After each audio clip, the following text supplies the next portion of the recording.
Não a explicação duvidosa da ciência, mas a poesia inexplicável da ciência. Tudo bem? Hoje vamos falar de pós-modernismo, poesia. Com o fim da Segunda Guerra, em 1945, a arte literária brasileira retorna a valores simbolistas e parnasianos. Numa nova busca acadêmica, autores consagrados passam a economizar nas artes e principalmente a buscar uma nova formalidade da escrita. Você vê, agora eu estou falando da questão da formalidade. Durante muito tempo, a poesia moderna falou da busca popular, da concepção popular e de um foco ligado ao povo. A partir de agora, nós iremos retornar a valores um pouco clássicos, buscando uma nova vertente dessa arte em certos pontos, até econômica demais, e que vem a traduzir todo esse ideal mundial de uma arte ágil e que seja, de certo ponto, valorizadora da imagem humana. A revolução a partir da década de 50. Com os novos ideais aflorando sobre essa questão da busca de uma nova arte, a gente vai ver que em todo o mundo o verso entra em decadência. A imagem do poema organizado e dito em versos e principalmente em estrofes começa a entrar em declínio. Há uma nova busca por uma arte que seja contemporânea e que mostre ainda mais o processo de agilidade. Todo aquele ideal que foi promovido no futurismo no início do século, agora é revisitado, buscando as outras formas de se ver as vanguardas do mundo. Em 1952, os irmãos Campos e Décio Pignatari já se organizavam para criar uma nova fundamentação estética para a poesia. Essa fundamentação, que depois vai ser chamada de concretismo, vai ser um movimento literário, uma nova vanguarda literária que vai se dar em todo o mundo. É a partir dessa época que a gente vai ter a primeira vanguarda onde brasileiros ativamente participaram de sua criação. É a partir daí, 1956, que nós iremos conhecer a chamada poesia concreta. O que é a poesia concreta? A poesia concreta é a poesia onde a palavra torna-se objeto do texto. A palavra ganha o contexto único e direcionado, aonde não existe mais verso, não existe mais estrofe e a palavra é a única essência daquela mensagem. Com isso, a poesia concreta revoluciona a arte literária em ascensão a partir da Segunda Guerra Mundial. Como a gente já pode falar de uma economia ligada ao capitalismo, a arte concreta e a poesia concreta vai se basear numa antipropaganda e numa tentativa de dinamizar essa mensagem que o poema quer nos trazer. Com isso, a gente vai perceber que a arte concreta e a poesia concreta vai ter como foco essa antipropaganda, esse anticapitalismo, essa crítica aos costumes que vai se ter a partir da década de 50. Na contramão disso, poetas que se renegaram a certos valores concretos vão fundamentar uma nova arte a partir de 1961. Com o ideal de que palavra puxa palavra, a poesia praxis ou poesia praxis, tanto faz, vai fundamentar essa busca de palavra que tem o contexto numa outra palavra. A gente vai ver que há um certo retorno à rima, a rimas internas e a rimas, em certos casos, até pobre. Mas essa rima pobre não tem que ser encarada somente como uma rima pobre, uma rima sem caracterização acadêmica. O que a gente vai ter mesmo a partir daí é uma forma de buscar uma popularização da arte. Claro que essa popularização já está acontecendo há quase meio século. Mas mesmo assim, não podemos desvencilhar da imagem da boa poesia, de uma poesia remodelada, de uma poesia contemporânea, a imagem da população. Com isso, o Manifesto Didático, que vai ser promovido por Mário Cemi em 1961 e também com a sua promoção em 1964, vai trazer essa popularidade a uma poesia que se diz palavra por palavra. Nessa fundamentação extralinguística, essa forma de extrapolar o senso linguístico, a poesia praxis tem por prática a busca dessa popularidade desse popular, dessa população e desse povo que precisa de arte. O ato institucional número 5 veio a trazer para a realidade brasileira a ditadura. Para os artistas, a ditadura vai ser uma tentativa de calar, de silenciá-los, como uma forma de mostrar a eles o que eles não devem fazer. É a partir daí que a gente vai ter esse ideal de se calar, de não mostrar mais nada. Aí que eu peço, amigo Batata, leve esse cálice de mim, por favor.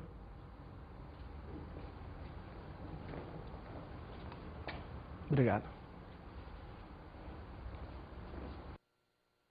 Pai, afasta de mim esse cálice. Pai, afasta de mim esse cálice.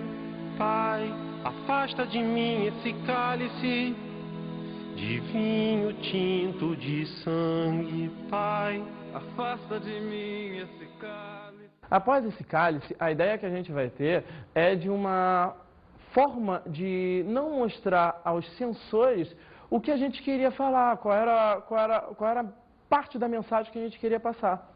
Numa tentativa de criar uma nova face para a moeda, onde a gente tinha somente a Jovem Guarda e a Bossa Nova na música, vai surgir a Tropicália, como uma forma de juntar esses dois lados extremamente opostos numa nova ideia. Com isso, a gente vai ver pessoas, vai ver artistas com imagens de hippie, tocando as suas guitarras elétricas, fazendo um som que misturava o tribal com o elétrico, o eletrônico. A partir daí, a Tropicália vai trazer para a gente essa tentativa de mostrar que nós somos fundamentados por esses dois lados. Tanto Caetano Veloso e Gilberto Gil serão os artistas que irão promover essa nova forma de se ver a arte. Junto a eles, outros artistas também irão compor essa busca tropicália do Brasil. A gente vai ver grupos de rock juntando a eles, outros mais tribais em sua forma de fazer música também se juntando a eles, tal qual o Tom Zé, a Rita Lee e os Mutantes. E também vamos ver que a Tropicália vai fazer essa união de uma forma bem simples e bem contextualizada, tanto que a ditadura vai persegui-los ferozmente. Após os festivais de músicas, esses artistas em questão serão extremamente perseguidos, pois as suas músicas refletem uma agonia de uma época. E essa agonia tem como foco, tem como fundamento, tem como objetivo trazer a instabilidade do pensamento. Já que nós somos esses dois lados de uma mesma moeda, temos que entender que o nosso Brasil é formado por esses antagonismos. E com esses antagonismos nós somos feitos, nós somos mestiços, nós somos mulatos, nós somos negro-brancos dentro de uma mesma raça. E será que existe raça mesmo? Será que a raça está aqui como forma de nos dividir? É isso que a música tropicália, o tropicalismo, vai promover ao longo das suas músicas, ao longo das suas mensagens, ao longo dessa sua poesia musicalizada. Tanto Gilberto Gil, quanto Tom Zé, quanto Caetano Veloso, até mesmo quanto os Mutantes, vão dar voz e razão às nossas diferenças.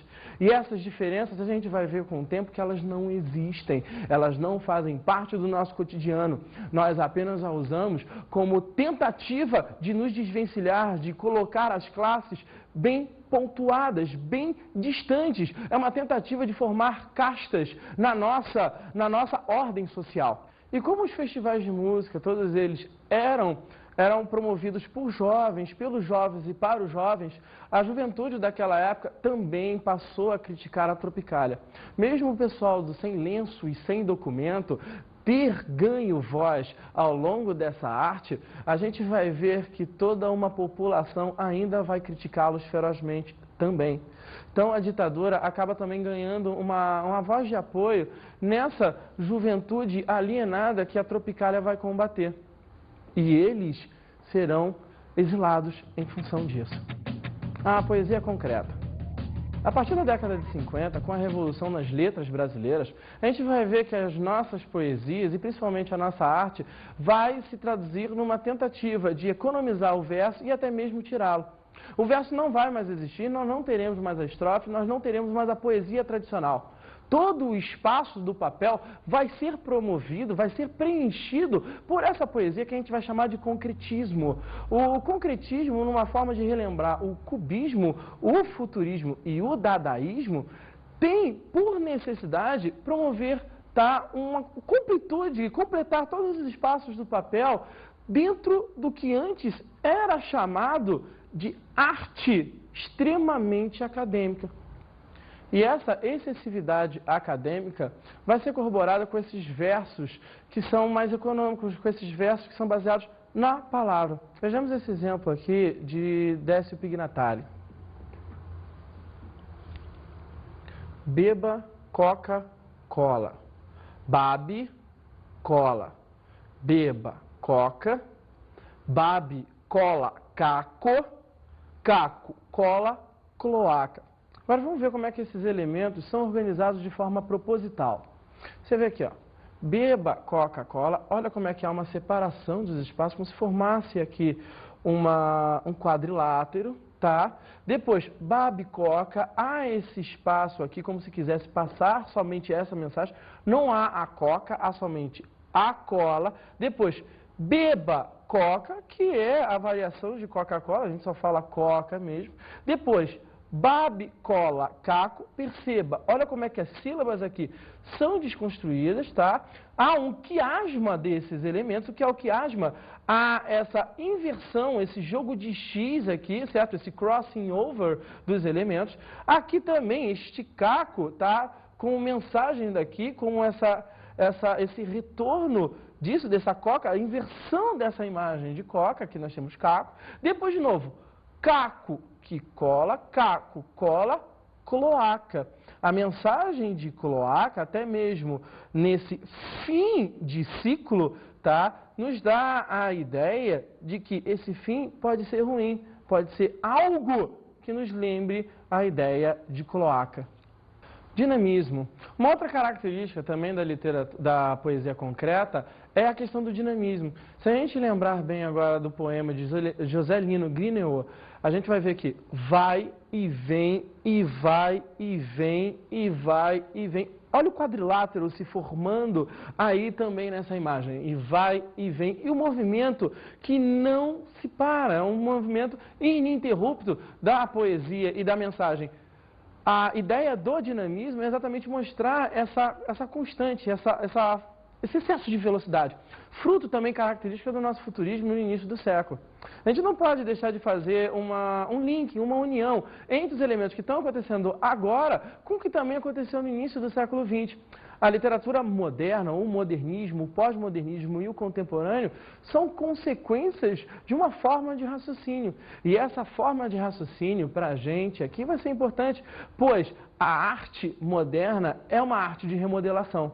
E nós estamos remodelando a todo tempo. E aí, como vocês também podem ver nessa imagem, a gente vai ver uma sequência de fotos da Marilyn Monroe pintada de várias formas.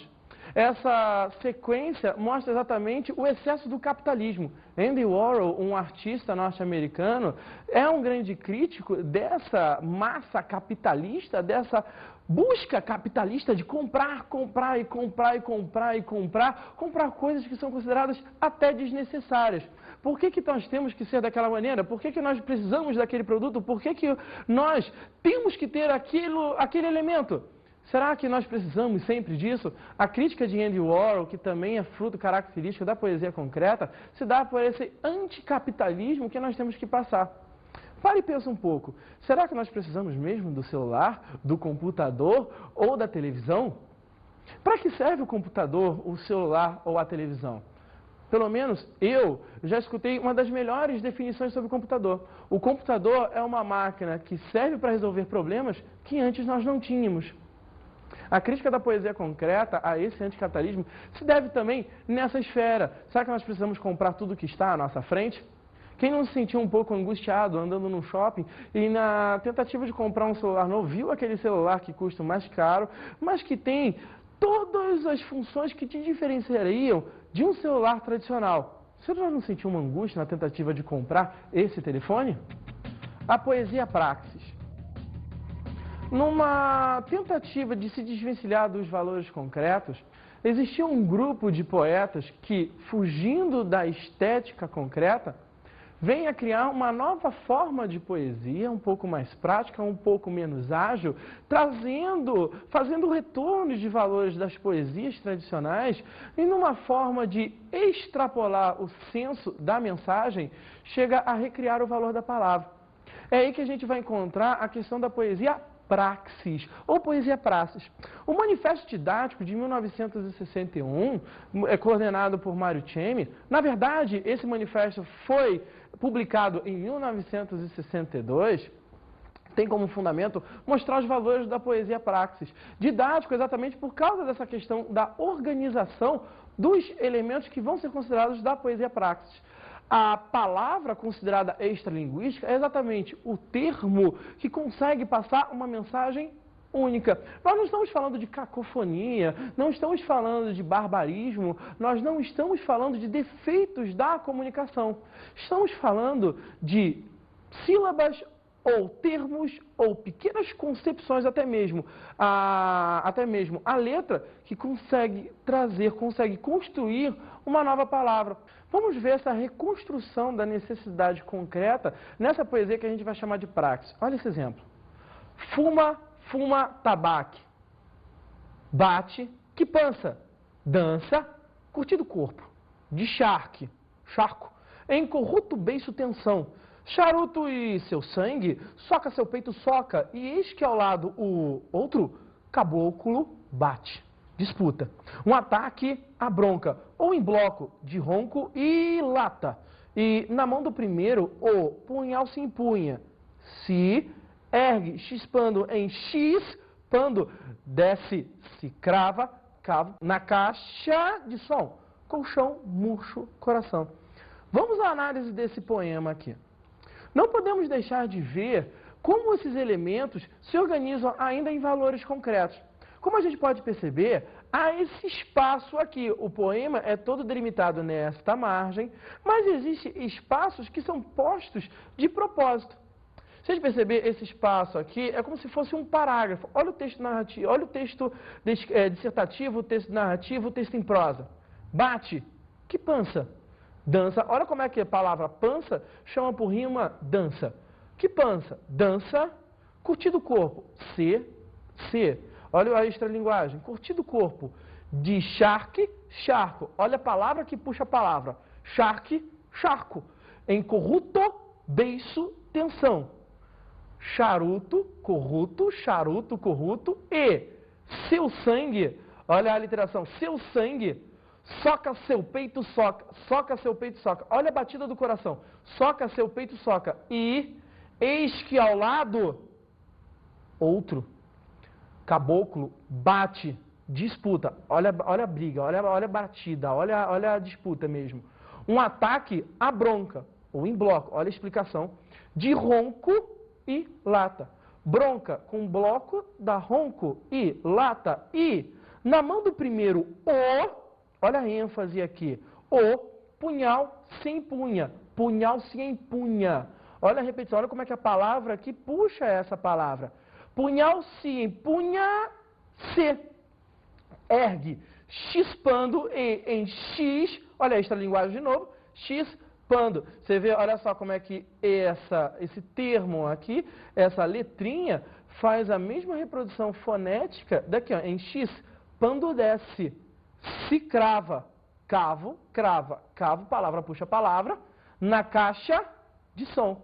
Cavo, se crava de som. Colchão, murcho, coração. João Cabral de Melo Neto. Depois de 1945, certos poetas não conseguem se enquadrar numa linha estética única. João Cabral de Melo Neto é um caso típico deles, num tipo de poesia extremamente novo, extremamente audaz e que consegue aniquilar o eu lírico, cria uma forma poética totalmente nova. É por isso que ele vai ser conhecido como engenheiro da poesia. Por que ele vai ter essa denominação, engenheiro da poesia? É considerado esse poeta individual por causa dessa nova forma de se mostrar poesia. Ele é um poeta cadente e forte. Sua poesia audaz até demais nos mostra uma nova concepção de literatura, numa forma de sermos analíticos, objetivos e sintéticos. Uma das melhores denominações que eu já escutei sobre João Cabral de Melo Neto vem de um poeta carioca. Ele próprio falava que João Cabral de Melo Neto se assemelhava a estar sempre apontando a ponta do lápis, sempre delineando essa ponta do lápis, para que nunca perdesse a ponta mais certa, mais correta para escrever o seu verso. Essa é uma grande imagem que a gente tem de João Cabral de Melo Neto. João é um cara extremamente minucioso ao escrever as suas poesias. Tudo nela é extremamente proposital. Não vem de um impulso, de um rubor, de uma máquina de escrever. Ele pode ser considerado neoparnasiano, mas não é uma máquina de escrever, é um detalhista do poema. E como João Cabral de Melo Neto é conhecido por essa grande composição de detalhes, a gente não pode deixar de perceber que a sua poesia vai ganhar destaque até mesmo no mundo inteiro. Podemos já falar de uma literatura brasileira cosmopolita, já que nós temos João Cabral de Melo Neto acontecendo nessa vertente, certo? Nessa imagem de uma literatura brasileira para o mundo todo, tá? A poesia concreta também sendo feita por brasileiros e no mundo inteiro, e a poesia praxis, ou poesia praxis, que vai ganhar também ares intercontinentais por causa de toda essa forma de se mostrar um verso, mesmo econômico também. Também vai vir a retratar o sertanejo, o povo de seu Pernambuco, que ainda continua esquecido. Mesmo com toda a promoção de igualdade que a literatura brasileira tem feito ao longo desses quase 50 anos, ainda vemos que o povo sertanejo, o povo ribeirinho, o povo do interior do Brasil, ainda está muito esquecido. João Cabral de Melo Neto, jogando com o surrealismo, vai criar novas imagens e novas concepções sobre esse sertanejo, sobre esse lutador, sobre essa grande máquina de viver. E dentro dessa tensão da grande máquina, a poesia Cão Sem Plumas vai ser a marca estética desse sertanejo remodelado, desse sertanejo que consegue sonhar, que mesmo com todo o horror da sua vida, com todo o problema que lhe é peculiar, ele consegue sobreviver dia após dia como homem de fé, homem de espírito, homem herói. Quando a gente fala sobre a questão da engenharia da palavra, a imagem de João Cabral de Melo Neto é exatamente essa. Ele é um grande engenheiro. Ele foi o primeiro a conseguir, a ter a capacidade de criar um poema que fosse milimetricamente pensado. Por exemplo, o poema Catar Feijão, de própria autoria do João Cabral de Melo Neto, é um poema que levou 10 anos para ser concebido. Esse poema não veio de um rubor único, não veio de um pensamento único, não veio de uma forma de se criar um poema como era no romantismo, prender a respiração e escrever à vontade. O João Cabral de Melo Neto foi minucioso na escolha de suas palavras. Tanto no Catar Feijão se limita com escrever, joga-se os grãos na água de alguidar e as palavras da folha de papel. Esses 3 versos do próprio texto Catar Feijão trazem essa minúcia do processo de escrita. É aí que a gente vai ver a questão da metalinguagem a serviço desse poema sem eu lírico. Como é que a gente pode definir isso? O que é a metalinguagem? A metalinguagem é exatamente o processo de código. A gente vai ver que o texto vai falar do processo de criação do texto, certo? Então a gente vai ver que João Cabral de Melo Neto, com esse poema, quis mostrar o processo de escrita. Catar Feijão se limita com escrever. Um outro texto que a gente também vai analisar aqui na nossa aula, o Rio Sem Discurso, é um poema que também vai ter essa caracterização metalinguística. E como ele tem que ser minucioso nesse processo de análise, a gente não pode esquecer, o eu lírico aí não vai existir. Ele é o primeiro poeta no mundo, nós podemos afirmar isso, que não vai usar o eu lírico como forma de criação poética, como voz poética de um texto, de uma poesia em si. A ditadura na tentativa de calar um povo.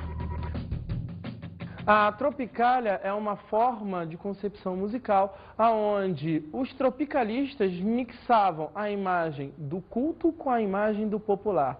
Isso se valia tanto na música, que não podia ser linear, e também na imagem que a gente vai ter do homem que vai estar enfocado nessa música. A gente vai ver que ele pode ser tanto nobre, tanto de alta sociedade, como também uma pessoa esquecida, à margem da sociedade. A música tropicalista, ela tem por esse fundamento a forma de mostrar a sua música. É por isso que a gente vai ver muito a mistura de ritmos tribais, tá? Misturado com as guitarras elétricas. As guitarras elétricas são uma forma de se misturar com toda a atenção que o Woodstock causou ao mundo. A arte de Woodstock, tá? E principalmente a imagem dos hippies, tem como base ser o contrassenso, ser uma nova estética, ser uma nova comunidade diante desse mundo em processo de destruição. A Guerra Fria, a guerra pós-45, a guerra pós-Segunda Guerra Mundial, polarizou o mundo.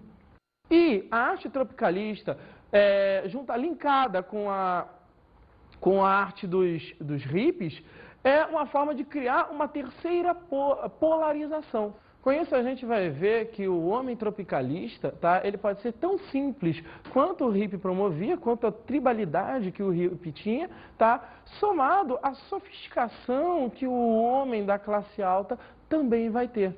O tropicalismo tem esse como centro da sua criação. Por isso que ele vai fugir da linearidade da música. A gente vai ver que todo sentido e toda uma mensagem implícita também vai acontecer nas suas concepções de letra.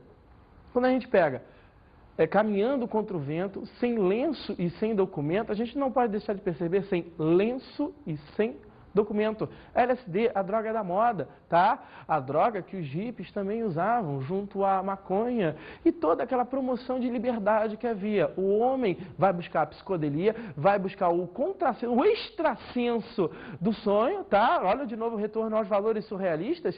E também nós vamos ter essa viagem do corpo, essa necessidade de fugir do que a ditadura também promovia. A gente tem que ser livre conforme a gente acha que nossa liberdade se deu. Deus nos colocou livres. Deus nos deu a terra para sermos livres. Por que nós temos que respeitar a ordem dos outros? Esse é um questionamento típico dos hippies. Vamos levantar uma discussão. As tribos do agora. Se a gente parar e perceber e ver os tribalistas são um retorno a esses valores que o tropicalismo promoveu. Nós temos 3 integrantes que fazem a junção da voz, violão e do batuque. No contraponto também nós vamos ter a poesia de Manuel de Barros, o nada que se transforma em tudo. Se a gente ver bem, esse nada que se transforma em tudo é uma forma do homem tentar se reencontrar, já que ele não tem tempo para mais nada. É aí que a gente vai promover uma reflexão sobre agora. O homem de agora se tornou econômico em tudo mesmo ou apenas falta tempo para ele próprio encontrar sua densidade? Se a gente parar e perceber, o homem está realmente numa grande correria, está realmente num grande intuito de querer crescer. A tecnologia veio como forma de aliviar a pressão do passado, mas ao contraponto disso, acabou criando novos problemas para o homem. É aí que entra toda a discussão. Será que o homem não tem tempo mais para ele ver a si mesmo, para ele se discutir, para ele saber quem ele é? É aí que a gente vai ver que nós não somos mais os mesmos seres humanos de uma antiguidade não tão distante assim. Agora vamos para as nossas dicas de estudo.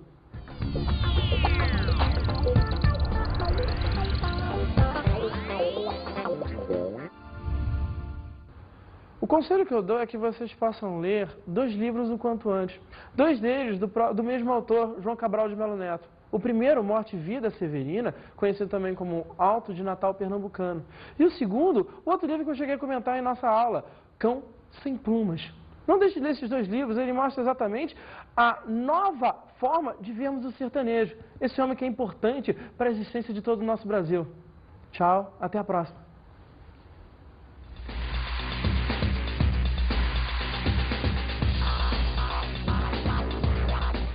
Na aula de hoje estudamos o pós-modernismo poesia. Vimos o que foi a década de 50, como a década de 50 foi importante para essa nova literatura que vem surgindo. Vimos a poesia concreta, a poesia de Décio Pignatari, de Augusto dos Campos e Haroldo dos Campos, certo? Também vimos a questão da poesia praxis numa forma de sair, de fugir do que era a poesia concreta.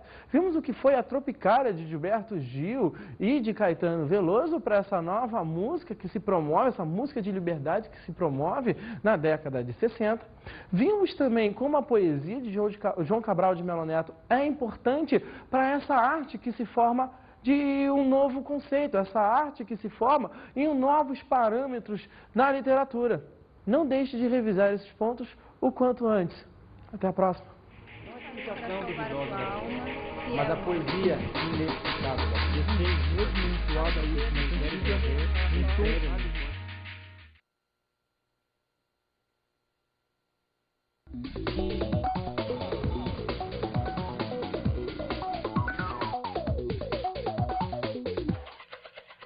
Professores, não deixem de retratar a nova forma como é feita a poesia concreta. Também não deixem de fazer uma concepção sobre a arte daquela época e principalmente como ela se fundamentou do terror que foi a Segunda Guerra Mundial. O conselho que eu dou, mostre imagens da guerra, mostre também o Alto da Compadecida, que é uma nova forma de ver o Brasil, ver o sertanejo daquela época, e também não deixe de mostrar tudo o que Ferreira Goulart vem a escrever nessa nova arte, nessa nova forma, nessa economia de palavras que a poesia vai passar a ter. Esse é o conselho que fica desse amigo de vocês. Até a próxima. Não a explicação duvidosa, mas a poesia inexplicável. Esse mesmo entoada aí, em tom.